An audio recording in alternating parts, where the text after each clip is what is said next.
Vous écoutez Europe 1, il est 9h30. Le journal des médias avec Thomas Joubert. Bonjour Thomas. Bonjour, à la une ce matin, Rémi Pfimelin pris à partie par ses propres salariés. Nabila sera bientôt l'égérie d'un jeu à gratter. Et Pierre Ménès relève le défi lancé par Patrice Evra. Et on va commencer donc justement avec Pierre Ménès qui avait été mis au défi par Patrice Evra le week-end dernier de faire 8 jongles. Oui, dimanche dernier dans Téléfoot, Patrice Evra avait violemment attaqué les chroniqueurs sportifs dont Pierre Ménès. Il avait affirmé que si le journaliste de Canal+ était capable de faire 8 jongles, il arrêterait sa carrière. Eh bien Pierre Ménès a tenu son pari et a fait 10 jongles hier soir dans le Canal Football Club sur Canal+. Alors, séquence réalisée sans trucage, bien sûr, on l'a bien vu. Le miracle des effets spéciaux. Voilà.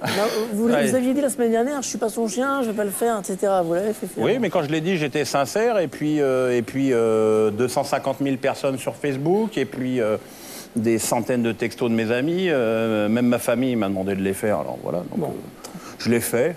Tranquille. Je l'ai pas fait du premier coup. Hein. Ah, d'accord. Pour être tout à fait honnête, le premier coup, j'ai fait 7. Ah, et le deuxième Off. Et le deuxième, j'ai fait moins. Non, j'ai dû faire ça en 3-4 minutes. Je vais pas chronométrer, je vais faire ça. Bon.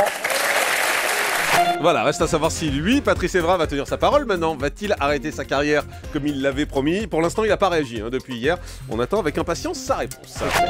Rémi Pfimelin, pris à partie par des salariés de la régie publicitaire de France Télé. La crise continue à France Télévisions. Le Figaro rapporte que le président du groupe a dû faire face aux salariés de la régie pub la semaine dernière à la sortie d'un conseil d'administration. Ils ont manifesté leur incompréhension face à la politique menée par la direction de France Télé en matière de publicité. La régie aurait notamment du mal à conserver ses annonceurs après l'échec de Jusqu'ici tout va bien sur France 2. Ces salariés craignent une baisse de leur rémunération car leur revenu est notamment basé sur une part variable liée aux objectifs de chiffre d'affaires. Patrick Sabatier ne veut pas revenir en quotidienne sur France 2. Malgré les bons scores de mots de passe, le samedi en Access, l'animateur a confié ne pas vouloir revenir en quotidienne. Il adresse au passage un message à Thierry Tuillier, le nouveau directeur de France 2. Patrick Sabatier interrogé dans la nouvelle édition sur Canal+.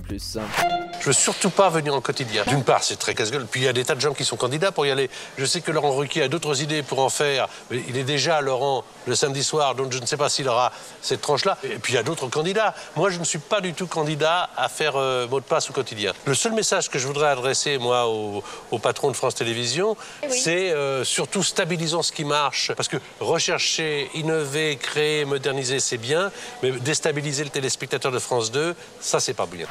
Pierre Arditi commence le tournage d'une nouvelle série pour France 2. Pierre Arditi va jouer le rôle principal de Coup de cœur, une fiction adaptée du livre du chirurgien Alain Deloche. Selon Télé 2 Semaines, le comédien incarnera ce cardiologue qui subit un triple pontage coronarien dans son propre service et qui donc mène la vie dure aux autres médecins chargés de le soigner.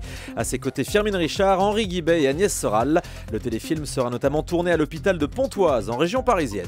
Et puis la Française des Jeux va s'associer à Nabila, l'info qui a beaucoup plu à Thomas Soto ce matin. La starlette aurait signé un contrat avec la FDJ pour sortir son propre jeu à gratter début 2014. On ne sait pas encore ce qu'il faudra gratter, mais bon, j'ai une petite idée. Selon la lettre Média Plus, Nabila sera aussi l'égérie publicitaire de ce nouveau jeu de hasard.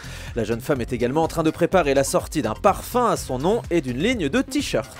Vivendi va racheter la totalité du capital de Canal+ France. Les négociations duraient depuis de nombreux mois, mais le quotidien, Les Échos, annonce ce matin qu'un accord a été signé. Vivendi va racheter les 20% détenus par le groupe Lagardère dans le capital de la chaîne cryptée. La transaction se montrait à 1 milliard d'euros. Vivendi devient donc le propriétaire unique du groupe Canal+ France. Un candidat de l'Amour est dans le Pré affirme être ruiné. Ce candidat, c'est Thomas, éleveur de chevaux en Picardie. Il vient d'être condamné par la justice pour cruauté envers un animal, reconnu coupable d'avoir laissé agoniser une de ses bêtes. Dans une interview à Téléstar, il indique qu'il doit aujourd'hui presque 10 000 euros.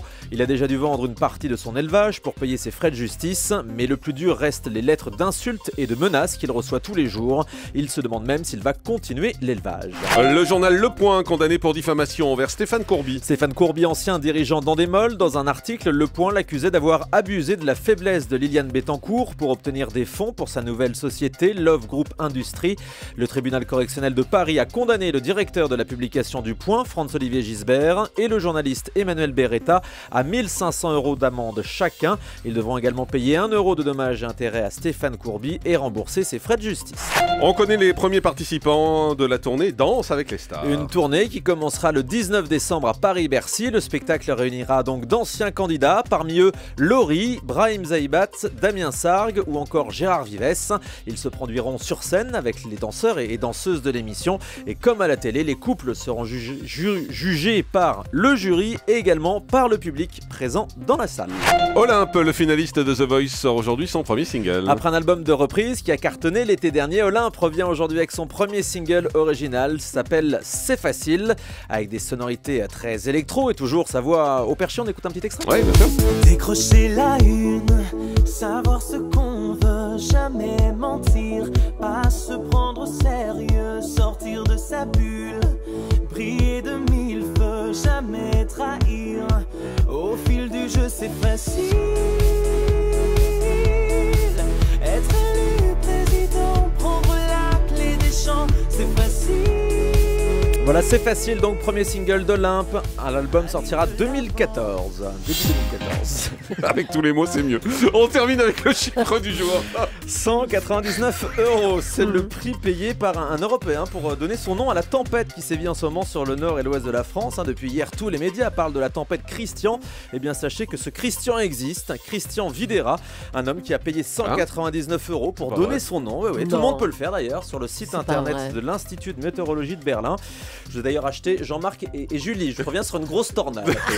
C'est quand même une tornade qui décoiffe. Europe